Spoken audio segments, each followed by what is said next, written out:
Today we're going to talk about the skeleton of Marvel Universe's most durable, most suffering, yet most badass character, Wolverine, Logan, Weapon X. Don't let his young appearance fool you. This man has lived for centuries. He's even older than the Professor. How did such an old man's bones withstand all these years? Why did scientists add even stronger metals to Logan's already powerful mutant bones when they were so strong? In today's video, we'll examine Wolverine's skeleton in two stages.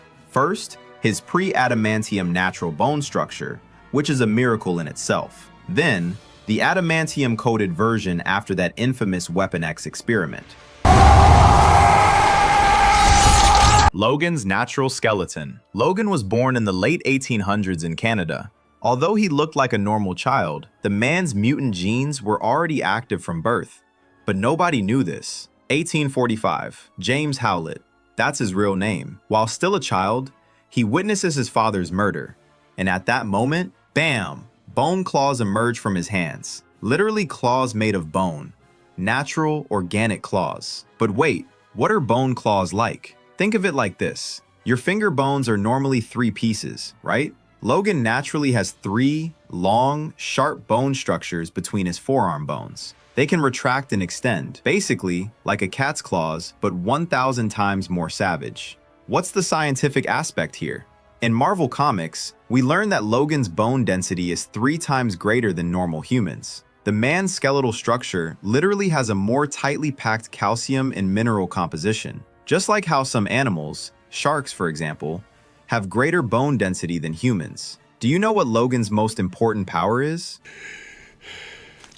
Healing factor. Every time Logan extends his claws, he literally tears through skin, muscle, and tissue. Think about it. Every single time. But thanks to his healing factor, this damage heals within seconds. In the X-Men film, Rogue asked Logan, "Doesn't it hurt?" Logan's answer, every time. This is peak tragic hero energy, guys. The man constantly suffers but doesn't show it. Because when bringing out his natural bone claws, there's no smooth movement like with metal. This is an organic, brutal, raw process. Comic book example, Get Mystique story arc. Logan's healing factor temporarily slows down, and with each claw extension, he bleeds, heals slower. So how strong are Logan's bones? Even in the pre-adamantium era, these bones were quite resistant to ordinary knives or bullets. But of course, they could break. And this is where the Weapon X program comes in.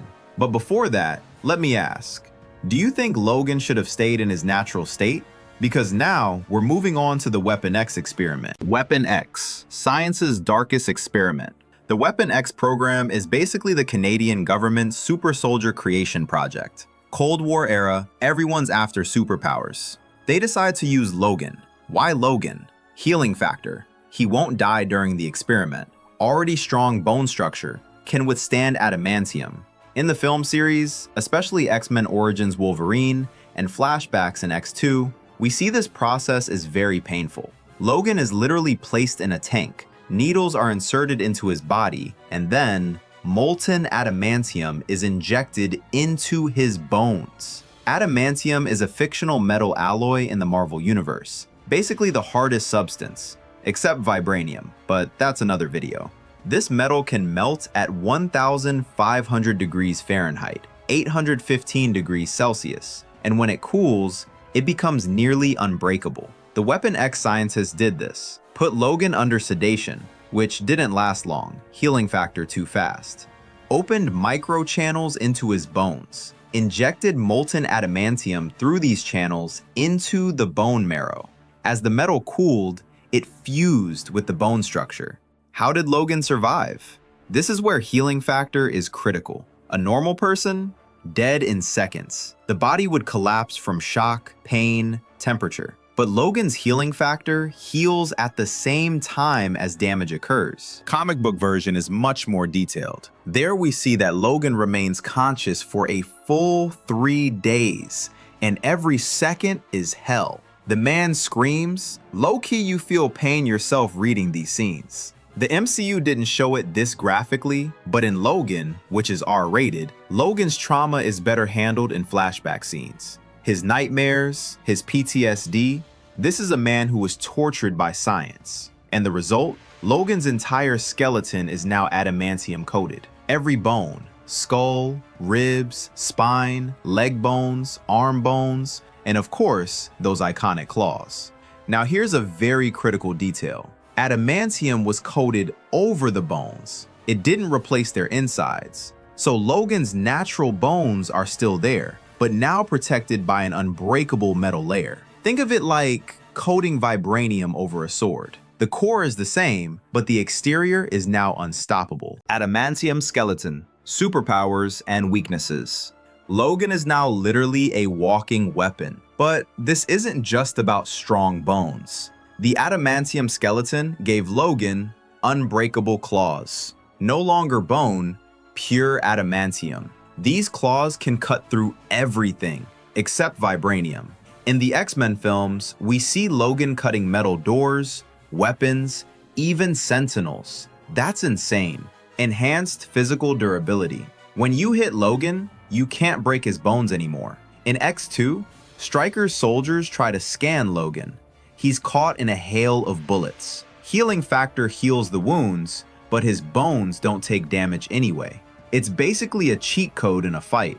Weight advantage. Adamantium is very heavy. While Logan's total body weight was normally around 200 pounds, 90 kilograms, with adamantium, it's 300 plus pounds, 136 plus kilograms. This gives extra momentum to his punches and attacks. Weaknesses. Healing factor slowdown. Adamantium constantly has a toxic effect on the body. Logan's healing factor must constantly fight these toxins. So energy goes to detox, not healing. In Logan 2017, we see old Logan no longer heals as fast as before because adamantium poisoned his body for years. The man literally walking to death. In that final fight, every movement is in pain. This is adamantium's hidden curse. MRI/electromagnetic vulnerability. Magneto enters the chat. In X-Men 2000 and X2, Magneto literally controls Logan like a puppet. Adamantium is metal. Magneto controls metal. Logan is helpless. In Days of Future Past, Magneto also throws rebar, iron bars, at Logan. Not fun. Open to psionic attacks. Adamantium provides physical protection, but mental? Nope. Telepaths like Jean Grey and Professor X can manipulate Logan. In X2, the fight with Lady Deathstrike, both are Weapon X products, but under psionic control.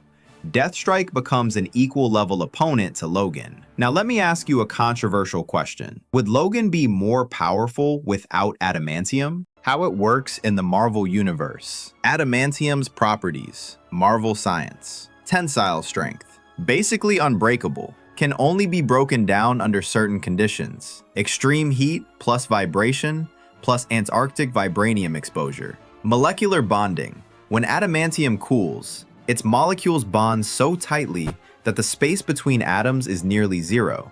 This makes it denser than any real-world metal.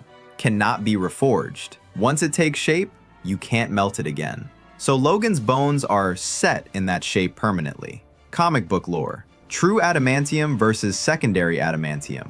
Logan's is true adamantium, the purest form. Secondary versions, like Bullseye's implants, are less durable. Carbonadium, Russian version, a bit softer but flexible. Omega Red uses this metal. No adamantium in MCU?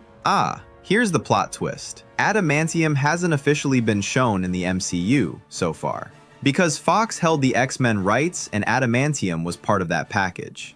With Deadpool and Wolverine 2024 transitioning to MCU, we might see it now. If you want me to analyze in detail whether Wolverine could actually defeat all Marvel heroes in a fight with his adamantium skeleton, write part 2 in the comments. Also, let me know in the comments which other Marvel character you'd like me to break down in this way. Don't forget to like the video and subscribe to the channel, and I'll see you in the next one.